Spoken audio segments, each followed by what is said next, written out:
ಧನ್ಯವಾದಗಳು ಸಭಾಪತಿಯವರಿಗೆ. ರಾಜ್ಯಪಾಲರ ಭಾಷಣದ ಬಗ್ಗೆ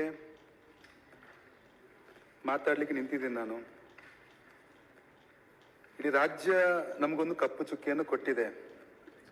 ಜಂಟಿ ಅಧಿವೇಶನದಲ್ಲಿ ಮೇಲ್ಮನೆ ಕೆಳಮನೆ ಒಟ್ಟಿಗೆ ಸೇರಿಕೊಂಡು ನಾವಿದ್ದಾಗ 80 ವರ್ಷದ ಹಿರಿಯರು ರಾಜ್ಯಪಾಲರು 2014ರಿಂದ 2021 ತನಕ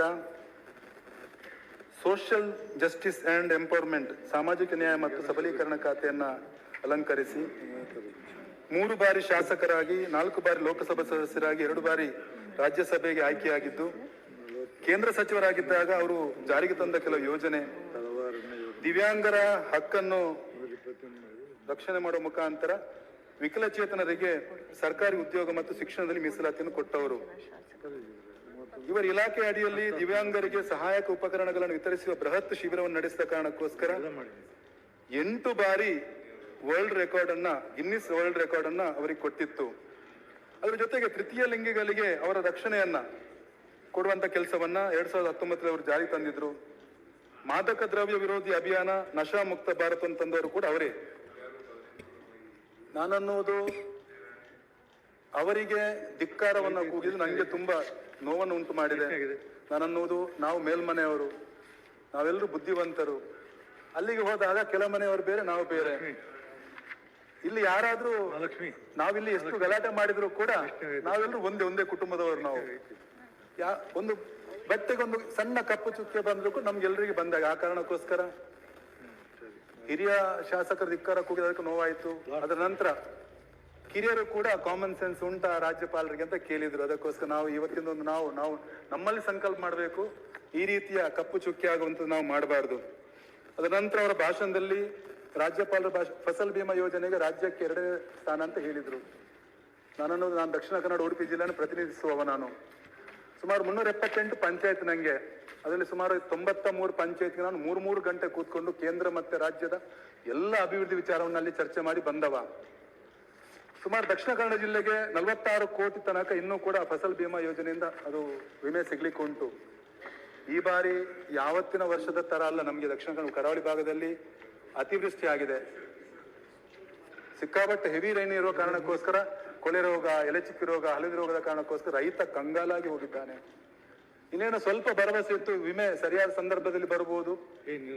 ಕೆಲವು ಕೃಷಿಕರು ಯಾವ ರೀತಿ ಅಂದ್ರೆ ಅವರು ಕಟ್ಟಿದ ಏನು ಆ ಮೊತ್ತದಷ್ಟು ಕೂಡ ವಿಮೆ ಬರ್ಲಿಲ್ಲ, ವಾಪಸ್ ಬರ್ಲಿಲ್ಲ. ಅದಕ್ಕೋಸ್ಕರ ಸನ್ಮಾನ್ಯ ಮುಖ್ಯಮಂತ್ರಿಯವರ ಹತ್ರ ನಾನು ಮನವಿಯನ್ನು ಮಾಡ್ತೇನೆ, ಈ ರಾಜ್ಯದ ನಮ್ಮ ಭಾಗದ ಕೃಷಿಕರಿಗೆ ನೀವು ಸ್ಪಂದಿಸಬೇಕು, ಅವರ ಕಷ್ಟಕ್ಕೆ ಸ್ಪಂದಿಸಬೇಕು ಅಂತ ಅವರ ವಿನಂತಿ ಮಾಡ್ತೇನೆ.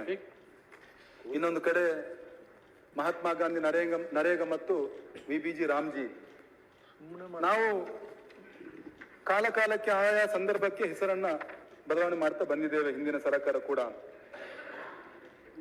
ಈ ಸಲ ಯಾವ ರೀತಿ ಅಂದ್ರೆ ವಿಬಿಜಿ ರಾಮ್ಜಿನಲ್ಲಿ ಹಿಂದೆ ಗುರಿ ಕೊಡ್ತಿದ್ರು, ಗುರಿ ಆಧಾರಿತವಾಗಿ ಕೆಲಸವನ್ನು ಕೊಡ್ತಿದ್ರು.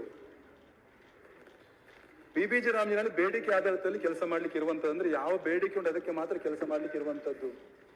ಭ್ರಷ್ಟಾಚಾರ ನಿರ್ಮೂಲನೆ ಮಾಡಬೇಕು, ಪಾರದರ್ಶಕ ಕಾಯ್ದುಕೊಳ್ಬೇಕು. ಆ ಕಾರಣಕ್ಕೋಸ್ಕರ ವಿಬಿಜಿ ರಾಮ್ಜಿ ಬಿಟ್ರೆ ಬೇರೆ ಯಾವುದೇ ಅನ್ಯತಾ ಭಾವನೆ ಇಲ್ಲ.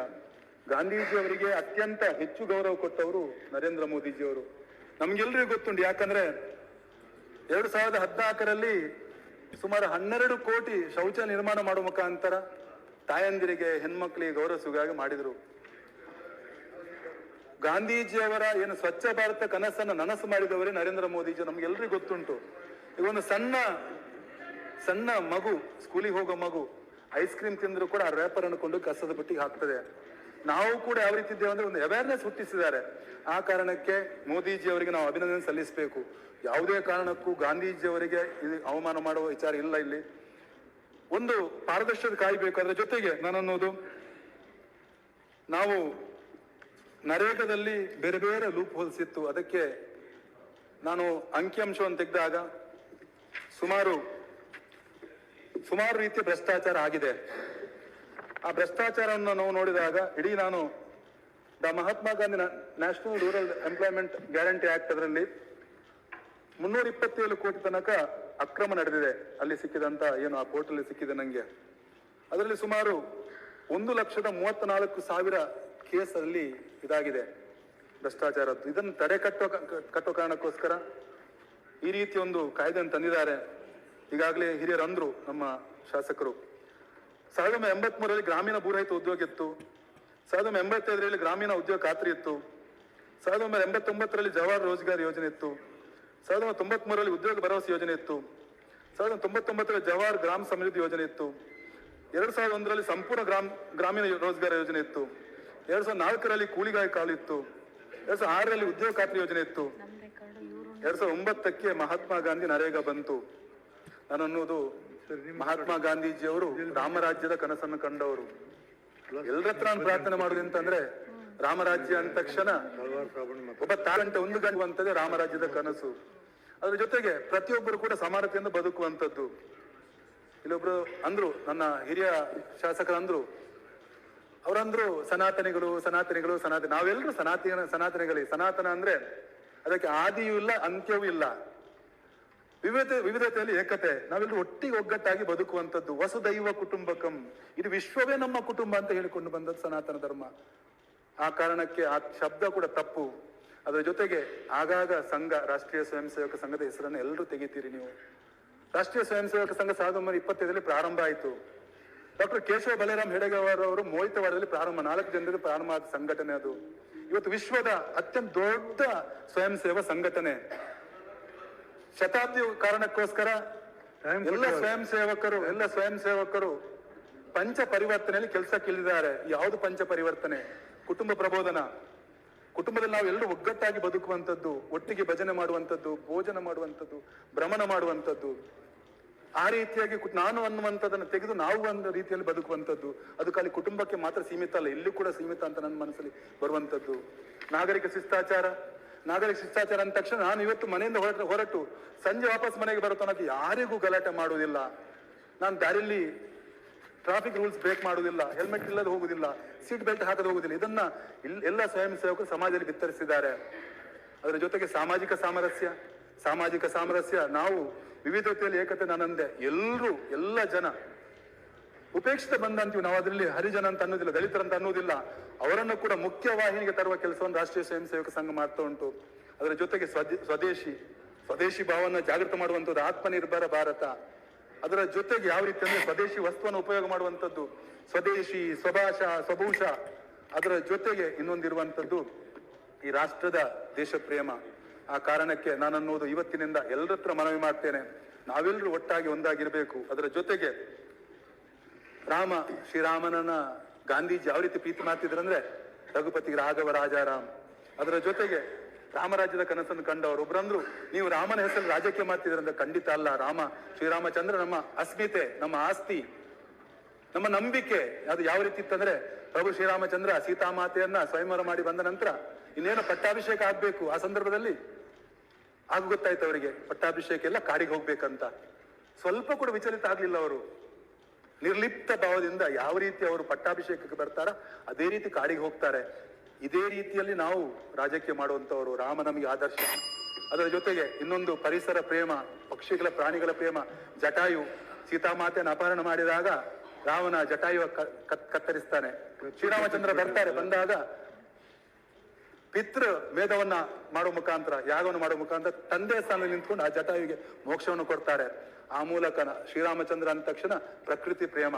ಇನ್ನೊಂದು ಕೊನೆಯದಾಗಿ ನಾನು ಮಾತನ್ನು ಹೇಳ್ತೇನೆ. ಯಾಕಂದ್ರೆ ಹೌದು, ರಾಮನ ಹೆಸರಲ್ಲಿ ರಾಜಕೀಯ ಮಾಡ್ಬೇಕು ನಾವು. ಯಾಕಂದ್ರೆ ಇನ್ನು ರಾವಣನ ಸಂಹಾರ ಆಯ್ತಂತೆ. ಅದರ ನಂತರ ಶ್ರೀರಾಮಚಂದ್ರ ಬಂಡೆಯ ಮೇಲೆ ಕೂತಿದ್ರಂತೆ. ಮಂಡೋದರಿ ಬಂದಾಗ ನೆರಳು ಕಾಣ್ತದೆ ಇವರಿಗೆ. ಶ್ರೀರಾಮಚಂದ್ರ ನೇರ ಹೋಗಿ ಅವರ ಕಾಲಿಗಡ್ಡ ಬೀಳ್ತಾರಂತೆ. ಯಾರಮ್ಮ ತಾಯಿ ನೀವು ಅಂತ. ನಾನು ರಾವಣಾಸುರನ ಪತ್ನಿ, ನಂಗೆ ಎಲ್ಲವೂ ಇತ್ತು. ನಾನು ಅಂತ ನನ್ನ ಮಹಾನ್ ಗಂಡನ ನೀವು ಹೇಗೆ ಸೋಲಿಸ ಕೇಳಲಿಕ್ಕೆ ಬಂದ, ಅದಕ್ಕೆ ಉತ್ತರ ಸಿಕ್ಕಿತಂತ ಅಂದ್ರಂತೆ ಮಂಡೋದರಿ. ನಾನು ಇನ್ನೂ ಮಾತಾಡ್ಲಿಲ್ಲ, ಹೇಗೆ ಉತ್ತರ ಸಿಕ್ಕಿತಂತ ಕೇಳಿದಾಗ ಅವ್ರು ಅಂತಾರಂತೆ, ಮಂಡೋದರಿ ಅಂತಾರಂತೆ, ನನ್ನ ಗಂಡನಿಗೆ ಪರಸ್ತ್ರೀಯ ವ್ಯಾಮೋಹ ಜಾಸ್ತಿ ಇತ್ತು. ನೀನು ಯಾವ ರೀತಿಯಲ್ಲಿ ನನ್ನ ನೋಡಿದ ತಕ್ಷಣ ನನ್ನ ಕಾಳಿ ಬಂದು ಅಡ್ಡ ಬಿದ್ದಿ ಅಂತ. ಹೌದು, ನಾವು ರಾಮನ ರೀತಿಯಲ್ಲಿ ನಾವು ಕೂಡ ರಾಜಕೀಯ ಮಾಡಬೇಕು. ಇನ್ನೊಂದು ಕೊನೆಯ ಮಾತು, ರಾವಣ ಲಂಕೆ ಚಿನ್ನದಿಂದ ಲೇಪಿತವಾದ್ದು, ಚಿನ್ನದಿಂದ ಇತ್ತಂತೆ. ಲಕ್ಷ್ಮಣ ಹೇಳಿದ್ರಂತೆ ರಾಮನ ಹತ್ರ, ಶ್ರೀರಾಮಚಂದ್ರ ನಾವು ವಾಪಸ್ ಹೋಗುದು ಯಾಕೆ, ಎಲ್ಲಿ ನಿಂತ್ಕೊಂಡು ರಾಜ್ಯಭಾರ ಮಾಡುವ ಅಂತ. ಅದಕ್ಕೆ ಅವ್ರು ಅಂತಾರಂತ ಒಂದು ಮಾತು, ಅಪಿ ಸ್ವರ್ಣಮಯಿ ಲಂಕಾ ನಮೇ ಲಕ್ಷ್ಮಣ ರೋಚತೆ ಜನನೀ ಜನ್ಮ ಭೂಮಿಶ್ಚ ಸ್ವರ್ಗಾತಪಿ ಗರಿಯಸಿ. ನಮಗೆ ನಮ್ಮ ಜನ್ಮಭೂಮಿ ಸ್ವರ್ಗಕ್ಕಿಂತ ಮಿಗಿಲು, ಅದಕ್ಕೋಸ್ಕರ ವಾಪಸ್ ಬರ್ತಾರೆ. ಹೌದು, ನಾವು ಈ ಭೂಮಿಯನ್ನ ತಾಯಿ ಅಂತ ಸ್ವೀಕಾರ ಮಾಡಿದ ಕಾರಣಕ್ಕೋಸ್ಕರ ರಾಮನ ಹೆಸರಲ್ಲೇ ನಾವು ಮಾಡಬೇಕು.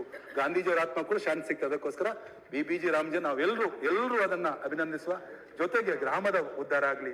ನಾನು ಅನ್ನೋದು ನಮ್ಮ ರಾಜ್ಯದಲ್ಲಿ ಎಷ್ಟು ಇದಾಗಿದೆ ಅಂತ ಲೆಕ್ಕಾಚಾರ ಉಂಟು. ಬೇರೆ ರಾಜ್ಯದಲ್ಲಿ ಕೂಡ ಏನು 90-10 ಆ ರೇಷಿಯೋದಲ್ಲಿದ್ದ ಕಾರಣಕ್ಕೋಸ್ಕರ ಕೇಂದ್ರ ಸರ್ಕಾರ ಹಣವನ್ನ ಸರಿಯಾಗಿ ನುಂಗಿದ್ದಾರೆ. ನಾವು ನಮ್ಮಲ್ಲಿ ಕೂಡ ಜವಾಬ್ದಾರಿ ಬರೋ ಕಾರಣಕ್ಕೋಸ್ಕರ 60-40 ನಾವು ಕೂಡ ಹಣ ಹಾಕುವ ಕಾರಣಕ್ಕೋಸ್ಕರ ಇಲ್ಲಿ ತಕ್ಕಂತ ಎಲ್ಲ ಅಧಿಕಾರಿ ವರ್ಗ ಕೂಡ ಜವಾಬ್ದಾರಿ ಬರಲಿ ಅಂತ ಎಲ್ಲರಲ್ಲಿ ಪ್ರಾರ್ಥನೆ ಮಾಡ್ತಾ BBG ರಾಮ್ಜಿಗೆ ಜಯವಾಗ್ಲಿ ಅಂತ ನನ್ನ ಮಾತನ್ನು ಮುಗಿಸ್ತಾನೆ. ಭಾರತ್ ಮಾತಾಜಿ.